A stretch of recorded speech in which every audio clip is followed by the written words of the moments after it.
We have completed Season 2 of the Blessed Hope podcast. 15 episodes in all, in which we covered Paul's 2 Thessalonian letters.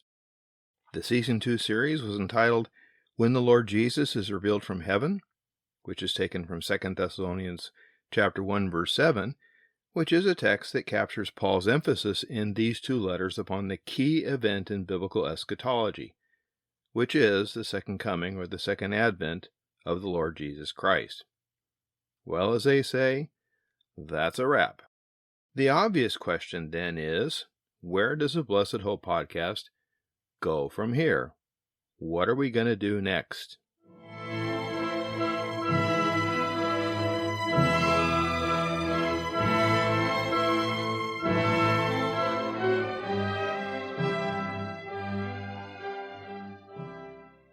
As you may know, I'm now retired as senior pastor at Christ Reformed Church after a 25-year call.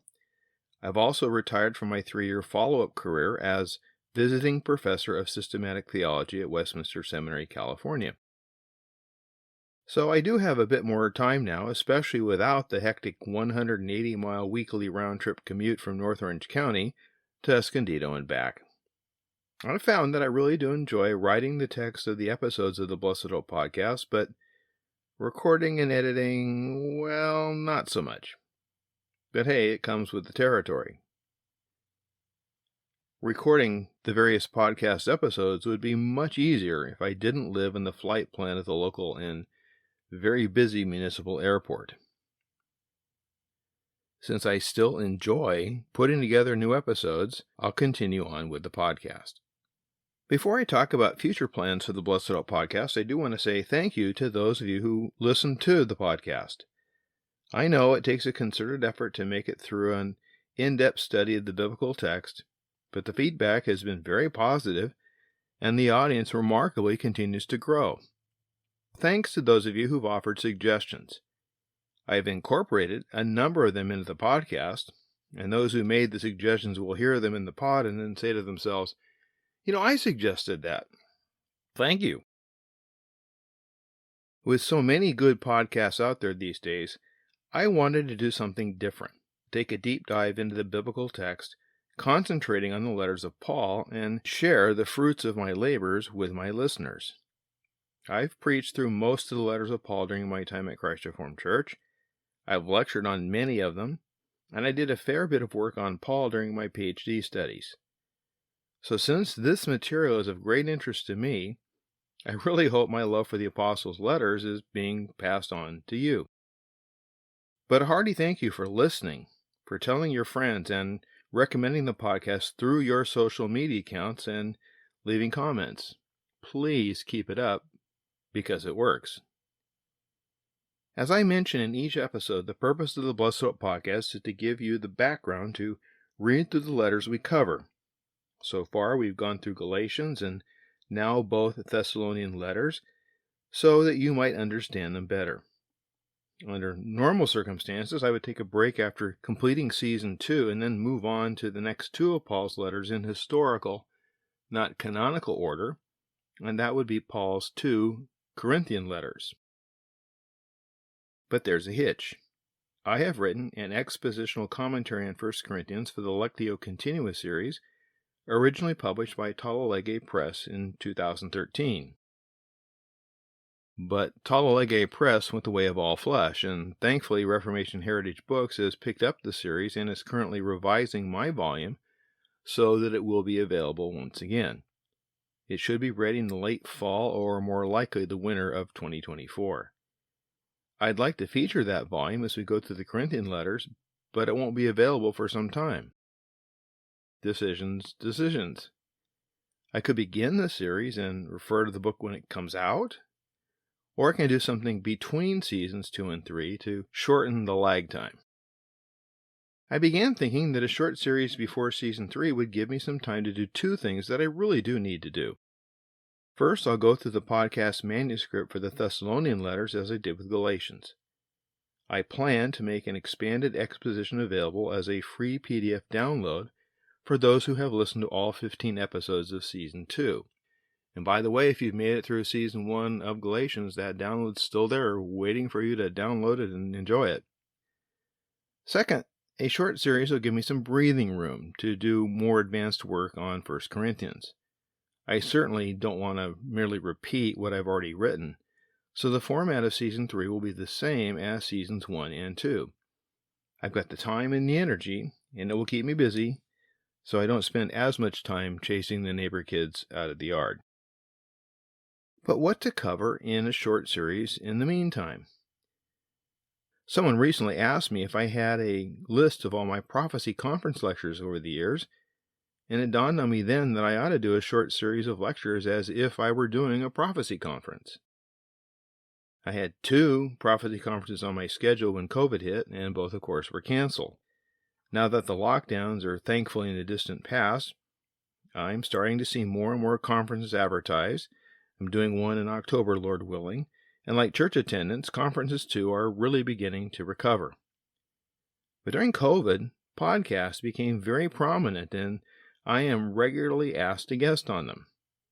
But being a guest on a podcast with a short amount of time and usually covering a single topic just isn't the same as a series of conference lectures in which you can cover much more ground.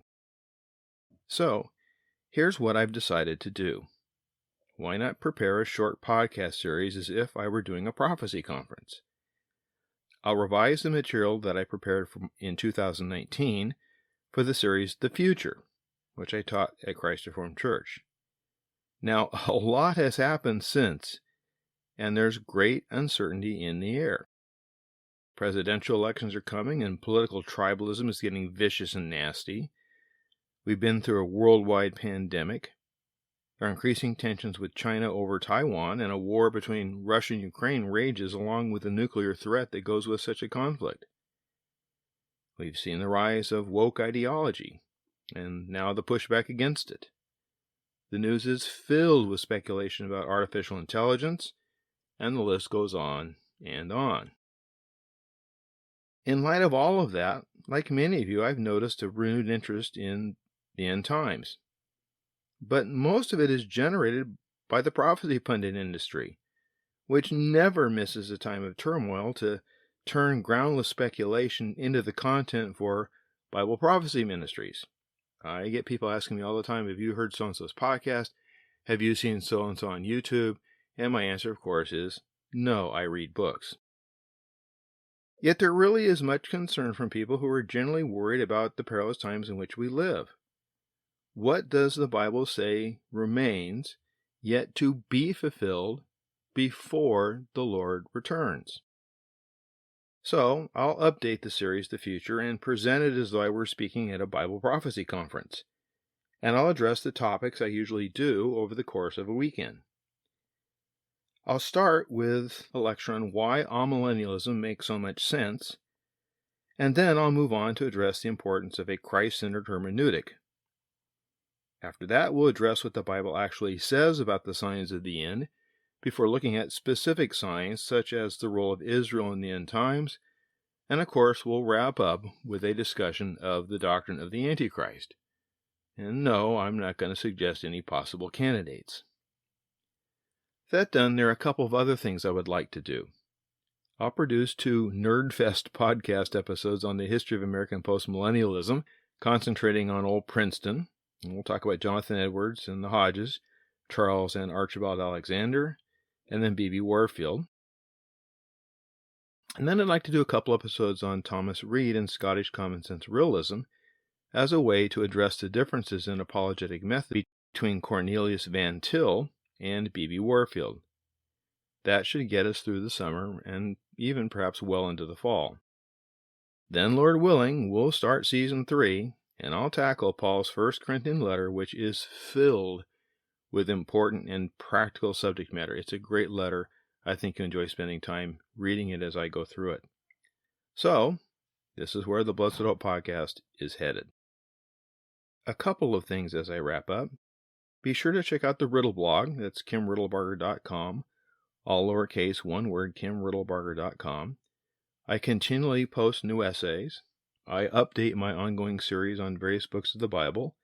as well as updating my discussion of the Reformed Confessions. I also post my musings monthly or so, in which I update the doings on the Riddle blog.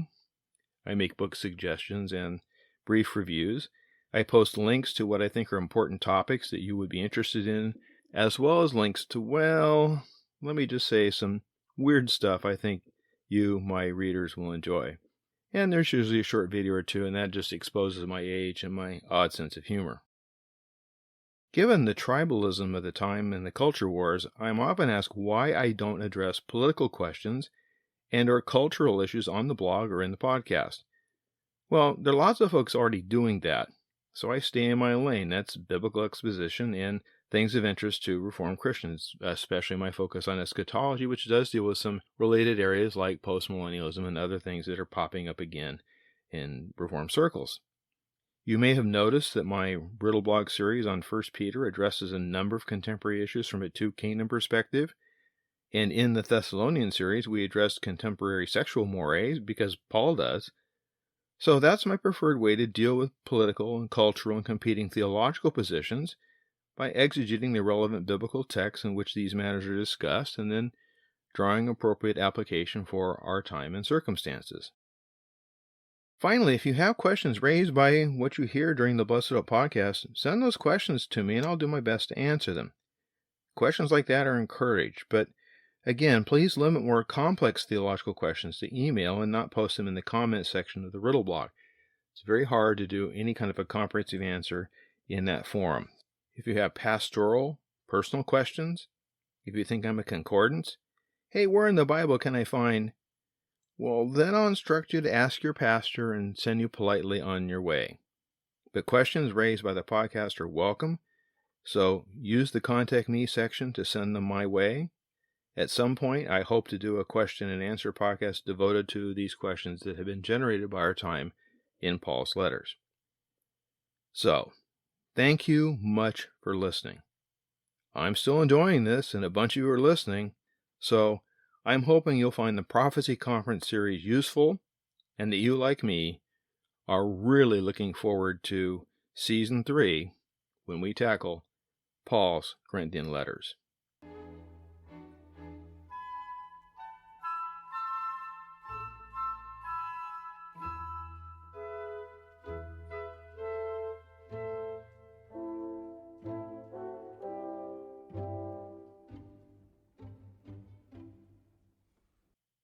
And as always, Maranatha, Lord come.